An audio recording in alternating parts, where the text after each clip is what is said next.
Hare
can we say? A bunch of good singers out there.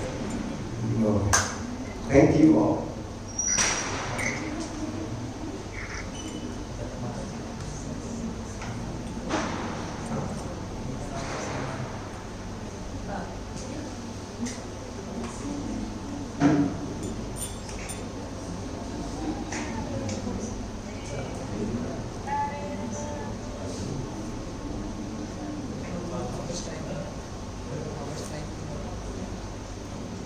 I think we can have a small talk and then we can have Damodar Ashtakam.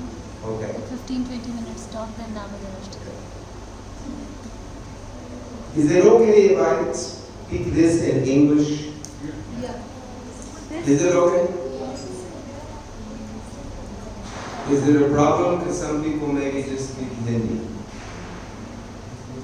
Somebody tell me. What's Hindi translation? Hindi अनुवाद चाहिए किसी को? हिंदी चाहिए.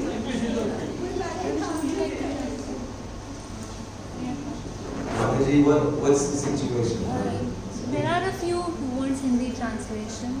They want some translation. Yes. But so they can sit with a small group and have translation that way? Yes, we can do. That's better. Then we can just keep a little larger group. Sure. Whoever wants Hindi translation, we can have a small group. It's okay. I think it is fine. Fine for everyone.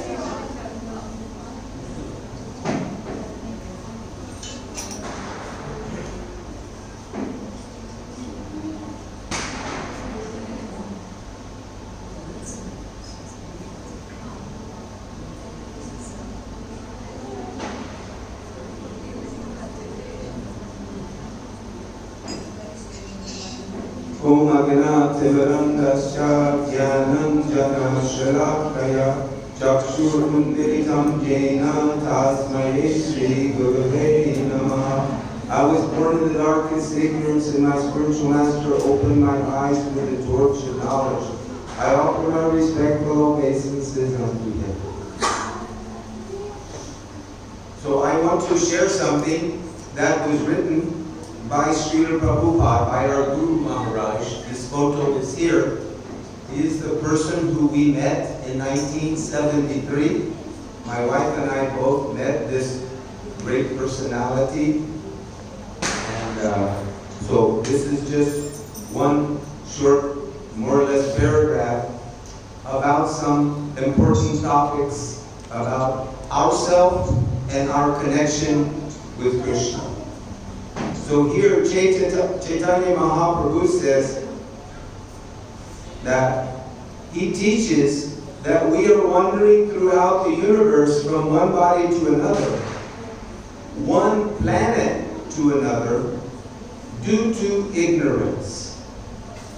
So what is being spoken by Chaitanya Mahaprabhu?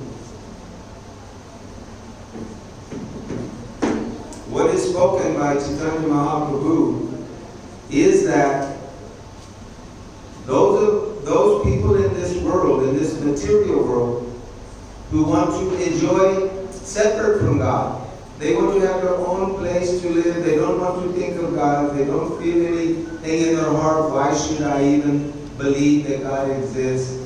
So these people, they are challenged with what is called avidya. Avidya means ignorance.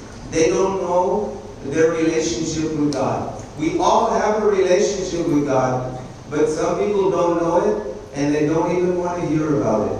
So Chaitanya Mahaprabhu goes on to say, but if somebody comes in contact with this Krishna consciousness movement and tries to understand Krishna consciousness, he's very fortunate, because he'll be saved from the repetition of birth and death. I think all of us know. We all have family members. Every one of us sitting here, we all have family members.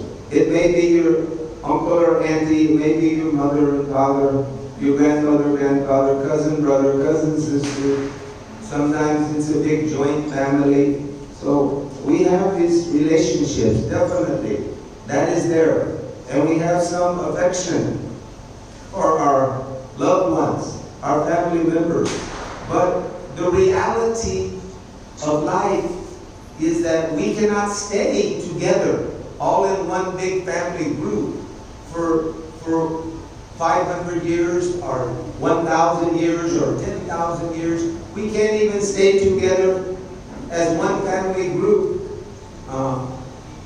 in 100 years, because this repetition of birth and death means that everyone in this family, whether it's my family or your family or the neighbor's family, all of us have family members, but we cannot keep ourselves together as a family, because one after another, the soul will have to leave the body. The body will fall on the ground, and the soul will have to take another birth in the next life. And one does not know what type of birth that will be. So here it is described that if one tries to make contact with our Hare Krishna movement, and if they try to understand Krishna and start feeling love for Krishna, then they will be freed from this repetition of birth and death. That means when one loves Krishna fully, it is called priti. Or you can say also prema. Prema or priti. It means love. When our heart is filled with love for Krishna, we can go back to Godhead in this lifetime. We can leave this repetition of birth and death and go back to our original home in the spiritual world, and there our life is eternal. We are filled with bliss and anand. We are happy, unbelievably happy in the presence of Krishna, and our love for Krishna grows more and more exponentially. It keeps growing. The love between the living entity and God, that love increases more and more unlimited. Whereas those souls who don't turn their heart toward God, they have to remain in this world in the suffering condition of birth and death. So Mahaprabhu goes on to say, he says, therefore, Krishna personally comes. That means Krishna comes down from Goloka Vrindavan. He will come to planet Earth, or he will come to so many places in the material world. So he will come personally, and he says, Sarvadharma Parityajya Mamekam Sharanam Vraja. You just give up everything else and surrender to me. So Krishna is asking, you revive your feelings toward me and let us live together happily ever after. Krishna is calling everyone, please come. In India, this is how we do, please come. In America, they go like this. Nobody in India goes like this. Everybody comes like this, isn't it? Everybody says, come, please come. So Krishna is saying, please come. Krishna is ready. He's ready for us to join with him. But the priti, it has to be there. The love within the heart. This thing is coming on and off. I'm losing this.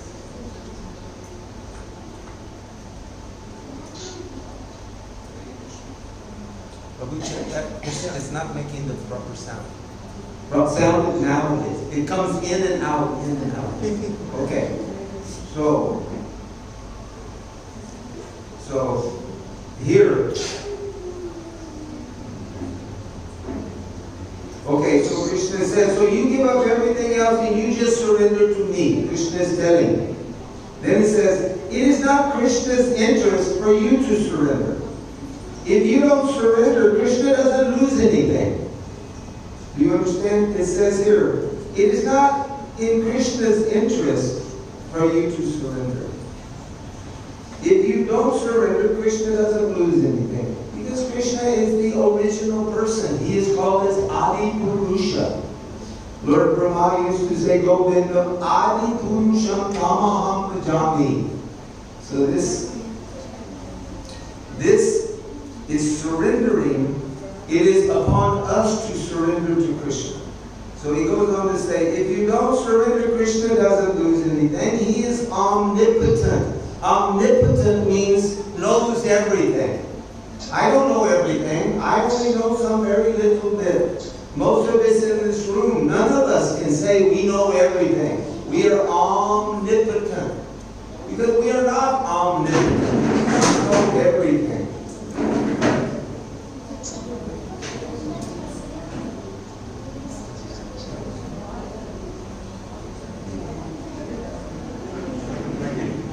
Okay? Okay.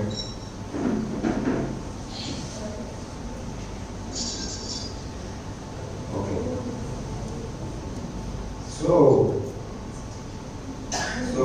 Krishna is omnipotent. That means he is all-knowing. So then he said, he can create whatever he wants by his own desire. Of course that is God's power. Krishna has unlimited power. Who do we think put these planets in the sky? Who put the sun and the moon in the sky? Anybody in the room? Did anyone manage to figure out how to put the sun in the sky? Anyone here? No? Okay, no? No, only Krishna can do that. Because God is omnipotent. He is all-powerful. So here he goes on to say, he says that he can create whatever he wants by his own desire. And he is not canvassing. Krishna doesn't go around. When he comes here, Krishna does come from Golok. He comes to this planet even. So when Krishna comes, he's not coming to canvass to get something. Sometimes people have this foolish idea, oh, this is supposedly Krishna speaking. Oh, you become my devotee and I will become very rich. Well, that's stupid. God owns everything. He's fully rich. Why does he need to canvass for anything? God is the owner of everything. Every single thing belongs to Krishna. Everything that exists, it actually is God's property. So, in this way, you go on, he says, if you become a devotee of Krishna, then you're saved from the repetition of birth and death. So we talked about that. If we become a bhakta of Krishna, if we bow before the Lord, if we render service to Krishna, if our heart is filled with love for Krishna, then we become free from this repetition of birth and death, and we get to live eternally in Krishna's transcendental abode. So it goes on to say, it is Krishna's interest only in this way, because we are part and parcel of Krishna, we are his sons. Then he says, the rich man does not like to see his son become a crazy fellow loitering in the street. But if his son does not come home, there is no loss for the father. And if the son comes back to the home of his rich father, it is in his son's interest. So what they're saying, they're giving an example that there may be some very wealthy man. Let's say Mr. Ambani. I know there's two Ambani brothers. So one of these Ambani brothers, he builds a 26-story high house. Does anyone else have a 26-story high house? No. But Ambani has done that. So he has, I heard that he has 4 levels. The first 4 levels are just to park all their many cars there. From 4th level. And then they have 600 people who are there to take care of the 6 people in the house. So you have 600 people and there's only 6 people in the house. I think sometimes, it's so wild to have 600 people and helping to clean everything and only 6 people in the house. It seems rather drastic, but anyway, so here they're describing that sometimes a son, let's give an example in this case of a son. What if Mr. Ambani's son ran away from home? Let's say he's 21, he got tired of college, he ran away with his friends, all of his friends were drunkards. They were drinking alcohol daily. They were taking drugs. They were doing all kinds of foolish things. So this Ambani's son, he caught up with these boys and he decided, I don't like my father. I don't want to be with my mother or my brothers and stuff. I want to be with my friends. We like to drink. We like to run on our motorcycles fast. We like to do so many things. So who can stop them? He's an adult. If he doesn't want to live with his family, does the father lose anything? Does the father really lose anything? No. He has his same business. He has his bank balance. He has his motor cars. He's doing fine. Father is okay. Mother's okay. Brothers and sisters. Just one brother has run away. And he won't come back. He doesn't want to be back with the family. So that's what we have been like. All of us sitting here. We have been like that. We have run away from Krishna. We are here because we ran away from Krishna. We could have stayed there in Golok and remained there eternally with Krishna, but we had some idea that we try it my own way. So we left, some small percentage left Golok, Vrindavan, and we're all here now. And we're captivated here. We're stuck inside these bodies. And we have to take birth again and again and again if we remain here because we're not showing any love or affection for Krishna. So therefore we have to suffer in these suffering conditions. Birth, death, old age, and disease. Those four things. Everyone sitting here, we all have to face birth, we have to face death, we have to face old age, and we have to face disease. All of us know that is coming. Even if it hasn't happened yet, it will come. These four things will be there. Birth will be there, death will come at some due course of time, and in between birth and death, old age and disease is there. And we will all be in a suffering condition. So if we don't want to go back to Krishna, then we have to stay here and we have to suffer. Just like Ambani's son is suffering.